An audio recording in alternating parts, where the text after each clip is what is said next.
1 2 3 4 5 6 7 8 9 10 11 12 13 14 जी 15 एक मैडम है। हाँ, एक मैडम में 15 है जी। देख लो किसान भाइयों, एक मैडम 15 है। ये रे किसान भाइयों, सचिन लांबा की नमस्कार भाइयों। आज हेमंत भाई के पास रावती में आए हैं और आप देख सकते हैं इनका कितना अच्छा प्लॉट खड़ा है और कौन सी वैरायटी है और किस हिसाब से बोते हैं, कौन सी विधि से गन्ना लगाते हैं, ये जानकारी भी करवाओगे भाइयों। पर फिलहाल आप गन्ना देखिए कितना अच्छा खड़ा है। ऐसी पेड्डी बहुत कम देखने को मिलती है, वो भी देखते हैं कौन सी वैरायटी की है और किस समय पे कटी थी। तो एक बार किसान से बातचीत हो जाए। भाई जी, एक बार हमारे किसान भाइयों छोटा सा परिचय करा दो। अच्छा। भैया मेरा नाम जो है हेमंत है और गांव रावती और जिला मेरठ है जी। तो भैया जी, वैरायटी कौन सी वैरायटी की पेड्डी है? ये वैरायटी है, ये तो जानी मानी वैरायटी है, आप देख ही पा रहे होंगे। तो किसान भाई तो पता है, पर किसान भाइयों को किसान भाई तो इसका पत्ता देखते ही पहचान लेंगे कौन सी वैरायटी जी। इसे अपने परिचय का आवश्यकता नहीं है।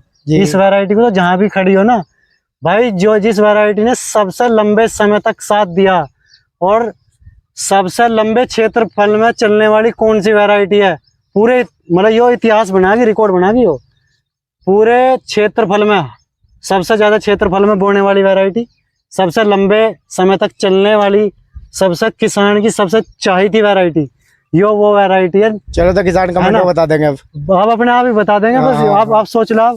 और चलो नाम ही बता दें भैया, 38 है यो। और देख लो ये प्लॉट जो आपके सामने खड़ा है, पेड्डी है, सादी विधि पे है। तो आप कौन कौन सी विधि से बुआई करते हो? ट्रंच विधि की? ट्रंच विधि की या कौन विधि? कौन सी विधि से बुआई करते हो? कौन सी विधि है ऐसी जो सबसे ज्यादा लिकाड़ा है? अच्छा भाई देखो, मैं तुम्हें बताऊं, विधि मैंने कोई सी नहीं छोड़ी। जैसे आप मेरे से पूछ भी रहे थे अभी पहले थोड़ी देर भाई तुमने सारी विधि बोई है, तो विधि भाई मैंने कोई सी नहीं छोड़ी। मैंने जहाँ भी गन्ना बोया देख लिया है ना, अभी भाई उस किसान भाई ने ऐसा बोया। जैसे पहली वीडियो में डॉक्टर अवतार सिंह जी के बारे में बताया, उनके यहाँ देखा तो 1.5 बीघा अपने यहाँ खड़ा लगाया। महाराष्ट्र में देखा तो महाराष्ट्र में ज़्यादातर जो प्रचलन चल रहा है खड़ा विधि का चल रहा है, मतलब खड्डी वाली विधि, रिंग पिट जो है। रिंग पिट उसमें औसत नहीं आया? नहीं, मैं बताऊंगा उसके बारे में भी, ऐसा नहीं है औसत नहीं आया। मैंने शुरू के साल जो है लगभग 2 लाइन बोई, फिर 3 बीघे का प्लॉट बोया। उसके बाद अपना डिग्गर बना लिया, घर ही रखा डिग्गर भी, 74,000 रुपये का सिंगल डिग्गर। क्योंकि जो और डिग्गर थे वो खड्डा कम गहरा करे थे। जैसे अपने पास रस वाली वैरायटी पर्पल लेडी थी ना, तो वो थम नहीं पा रही थी, तो उसके लिए यहाँ 1.5 फुट गहरे खड्डे के पे बोया। तो अब वीडियो को ज़्यादा लंबा ना करके शॉर्ट वीडियो करी जावे, जैसे शॉर्ट में बात करी जावे। भाई विधि मैंने सारी बोई, सीढ़ी नुमा, सिंगल 28, 30 इंची, 32 इंची, 42 और 56 और 60, और डबल लाइन ट्रंच, और एक पिछले साल ट्रिपल लाइन जो 3 लाइन का ट्रंचर है ना, वो किसी के पास नहीं है जो 3 रो एक साथ में बोई जा सके। 3 खूड़ एक साथ? हाँ, 3 खूड़ एक साथ वो किसी ने बोई नहीं। वो मेरा खुद का एक्सपेरिमेंट था, मैंने वो बो के देखा कि भाई किस तरीके की पैदावार लगाया उसमें। इससे पैदावार तो वो सबको मार लेगा, गन्ना कई गुना ज़्यादा है, मगर मिट्टी नहीं चढ़ पाती उसमें। तो जिससे तुमने खूड़ काटे उससे मिट्टी चढ़ती नहीं चढ़ती उसमें मिट्टी, मतलब कि जैसे 3 लाइन एक जगह आ गई 6-6 इंची की दूरी पे। अच्छा। तो जो बीच वाली रो है दोनों साइड से तो मिट्टी लग जा, जो हमारी बीच वाली रो है इस तक नहीं मिट्टी पहुंचती। यदि मिट्टी पहुंचे तो फिर ये दोनों लाइन झुक जाए। अच्छा जी, ये वाली समस्या है जी। तो फावड़ा चढ़वा देते हैं? हाँ जी, कसलों से चढ़ जाएगी। किसी के पास छोटा गन्ना है तो आदमी चढ़ा, मतलब छोटा नहीं, मतलब तो उसका रिकॉर्ड इन विधियों से बढ़िया था। हाँ, विधि से बढ़िया था, मगर मेहनत के हिसाब से आप जैसा आपने बोला कि भाई कसले से चढ़ा लो। अब जैसे अपने पास गन्ना का एरिया ज्यादा था तो आदमी एक प्लॉट में चढ़ा सके ताऊ जी, नहीं तो ज्यादा बड़े एरिया में तो नहीं चढ़ाने का। वो एक एक्सपेरिमेंट था कि करके देखते हैं कि भाई किस तरीके से हम, मतलब कि क्या औसत आगा और कैसे बोया जा सके। तो विधि में तो कोई दिक्कत नहीं रही, मगर समस्या क्या है कि टाइम ज़्यादा लग रहा है, फावड़ों से काम नहीं चलेगा, मशीनरी के द्वारा मिट्टी उस पर नहीं चढ़ पाती। सिंगल लाइन का ट्रंच भी बोया, उसमें भी कोई दिक्कत नहीं है। औसतन यदि एवरेज कहें तो 60-65 का एवरेज, उसका औसतन एवरेज आ जाएगा। यदि कोई कहे कि भाई मेरा 100 लिकड़ जा, 100 लिकड़ जाएगा, मगर यदि एवरेज कर दोगे तो 100 नहीं लिकड़ेगा। सारे खेत सारे खेत का गड्ढा जो हाँ सारे खेतों का कभी एक एवरेज नहीं आएगा ना, एक आध खेत का या दो हाँ बीघे का, वो चार का कोई होगा। मतलब नहीं है कि भाई एक खेत प्लॉट ठाड़ा कर लिया और वो दिखा रहे हैं और उसकी वीडियो बना रहे हैं। जी। फिर खड्डा विधि भी वही, अपने डिग्गर से भी वही, अपने वाले से भी। इस साल रिंग पिट कोई नहीं बोया, तो भाई उसमें रिंग पिट डिग्गर में सबसे ज्यादा मेहनत है। और यदि लिकार्ड की बात करें, यदि अच्छे से बोया जा सके और हमारा प्राकृतिक हमारा साथ दे दे, तो पैदावारी में 3 लाइन वाले उसको ट्रंच को और रिंग पिट डिग्गर को कोई विधि नहीं मानने की, जो मेरा अनुभव है अपने यहाँ का।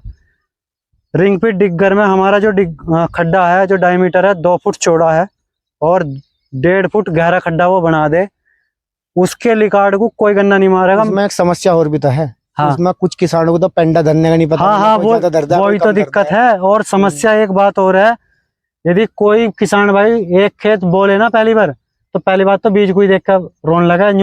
ये बात क्या है कि इतना बीज तो मेरे 3 खेत बोआ दें, जितना है वो बोला एक ही खेत बीज खा गया। एक सबसे बड़ी समस्या क्या है कि भाई जब हमने खड्डे बना लिए, गन्ना हमने उसमें बो दिया, मैं अपना अनुभव बता रहा हूँ, किसी कारणवश बारिश और प्राकृतिक आपदा जो है अपने हाथ में नहीं है, तुमने गन्ना लगा दिया, गन्ना खड्डे से बाहर नहीं आया 1 फुट, और किसी कारणवश बारिश पड़ गई है ना, और खड्डे में पानी भर गया, चाहे आपने लाइन कैसी रो जोड़ रखी, तो भाई पानी खड्डे में भर गया तो बाल्टियों से पानी लिकाड़ोगे, अन्यथा पानी लिकड़ेगा नहीं, गन्ना मर जाएगा। क्योंकि गन्ने को आप 2 दिन ही पानी खड़ा कर दो तो गन्ना स्ट्रेस महसूस करने लग जा, तो एक तो वहाँ फेल हो गए। तो तारा तो ढेर है, हमारा तो डंडा, उसमें तो हाँ उसमें आप कामयाब हो। फिर दूसरा कारण दिक्कत क्या है, किसी कारणवश यो वाला घास जो दोबड़ा उस खड्डे में हो जा, तो भाई लेबर की जो हमारे सामने समस्या आई थी, क्योंकि लंबी ठाड़ी वैरायटी हो जाए तो गहरा करके बोया, तो लेबर की यहाँ छाती अड़े थी, इस तरीके से पड़ेंगी। जो लेबर एक बार आ गई वो लेबर दोबारा नहीं आ गई। तो ज्यादा गहरा गड्ढा करवा दिया तुमने? हाँ नहीं, ज्यादा गहरा करवाया नहीं, करके बोया, क्योंकि ज्यादा ऊपर रखेंगे तो गन्ना जो है रुकता नहीं था। पर्पल लेडी तो रस की वजह से बोई है, और बीज में जाने के लिए यदि इसे ऊपर खड्डे को गहरा नहीं करा रिंग पिट को, तो यो जा पड़े। आपने देखा भी होगा कि भाई कितना लंबा बढ़ गया था। इस वाले प्लॉट में ट्रैक्टर का, जहाँ बड़े ट्रैक्टर का बम्पर होता है ना, जब मैं इसमें रिंग पिट वो R&D चला रहा था रेटून मैनेजर, तो बम्पर के सामने मिट्टी अड़ रही थी बड़े ट्रैक्टर के, तो कितनी मिट्टी लगवाई होगी जोटे सर कसले से, जब नहीं थमाए, तो इसलिए गहरा करके बोया था। तो भाई सबसे बढ़िया भाई जी एक बात रोकनी पड़ेगी मुझे। हाँ बताओ। क्योंकि किसान नु कहेंगे बम्पर का आगे जब मट्टी अड़ रही थी तो ट्रैक्टर चल कैसे रहा था? नहीं तो वो मैं दिखा दूंगा, मतलब ऐसा भी अड़का तो चल ही जाता। जैसे उसके धूरे के नीचे है वो लगा रखी थी बोरी, अच्छा, बांधी थी जिससे रगड़ा ना खावे, मिट्टी इकट्ठी हो जाती बोनिट के आगे रो में। छोटे ट्रैक्टर वाले ने रेटून मेजर मारने के लिए मना कर दिया था, और उसके बाद भी वो बंधवाना पड़ा, तो भाई रुक नहीं पाया था। अब चाह वो मैं एक बता रहा हूँ कि मैंने देखे थे वो एक हाँ देखी थी कि वो उस टाइम मुझे रोकने की ललक भी थी कि भाई नहीं, वो खेत रोकना है, तो रुक नहीं पाया। और कितनी मिट्टी लगा के कितना बारिश में ढह गया था एक हाँ बारिश में ढह गया था, बाकी भी इतनी मिट्टी लगा कर रुक सके या नहीं। चलो भाई जी, रुकावट के लिए खेद है, एक फोन आने के कारण फोन रोकना पड़ा, अपनी वीडियो रोकनी पड़ी। तो इसके बारे में, विधि के बारे में जानकारी दो। विधि की वो बात चली रही थी, आप बोल रहे थे कि भाई विधि कौन सी बढ़िया है, तो भाई मेरा अनुभव तो ये है कि विधि कोई भी बुरी नहीं है, वो पहले भी वीडियो में बताया है। किसी किसान भाई को कोई सी सूट आ जाए, किसी को कोई सी सूट आ जाए, वो करने के ऊपर बात है भाई तुम कितनी मेहनत कौन सी में कर सको।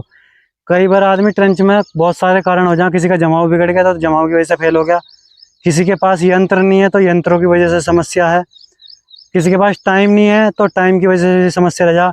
मगर साधारण विधि जो है, नंबर 1 विधि कहूँगा, जिसे बड़े बुढ़े हमारे कर रहे थे, 32 इंची एक ऐसी विधि है, 30-32 इंची कि आप उस पर जाने के बाद ना तो हमें समस्या रहती जमाव की, यदि गन्ना नहीं भी जमा, लोग बाग चौड़ी विधि पे बोल रहे हैं तो साइड में तो जम जाएगा कम से कम, कोई गैप फिलिंग करने की जरूरत नहीं पड़ती, चाहे कितना ही सीधा खेत रह जाओ।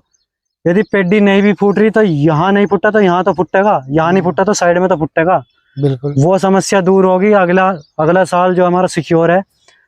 ट्रंच में यदि मिट्टी नहीं चढ़ी तो फेल हो, ट्रंच में अधिकतर काम जब स्टार्ट हो जाए तो सादी विधि में काम बंद हो जा। जैसे आपने भी देखा होगा कि मिट्टी जब चढ़ेगी जब इनके काम बंद हो लेंगे, है ना, वो समस्या भी है। छोटे किसान वो करने के ऊपर बात है, समस्या कुछ नहीं है कि आपको जो सी सूट आ रही है आप वो लगाओ।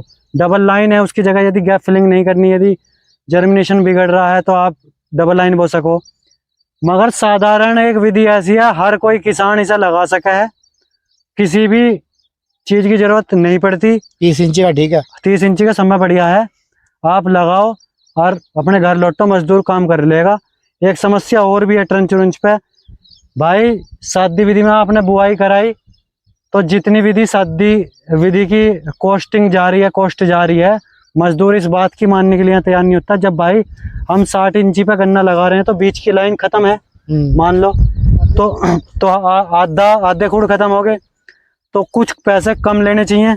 उनकी यो बात समझ में आने के लिए तैयार नहीं है, तो पैसे ले वो सादी विधि के, तो भाई किसान ट्रंच बोगा क्यों? फिर इतना सामना फेस करते, केवल बच क्या रहा, केवल बीज बच रही, दवाई पवाई कहीं नहीं बचती। वो लोगों को थोड़ा अपना अपना जैसे भी और किसान भाई की वीडियो देखो, जहाँ भाई बताओ जहाँ दवाई वो हो गया, दवाई चलो तुमने आपका बचा लिया, अगली बार फिर उसे ही लगाओगे दोबारा करके। थोड़ा बीज की वो है, बस बीज का मेन मुद्दा बीज का है, बीज कम लग जाओ और कोई कम नहीं है, उतनी हमारी जो है मेहनत करने की जो है वो बढ़ जा।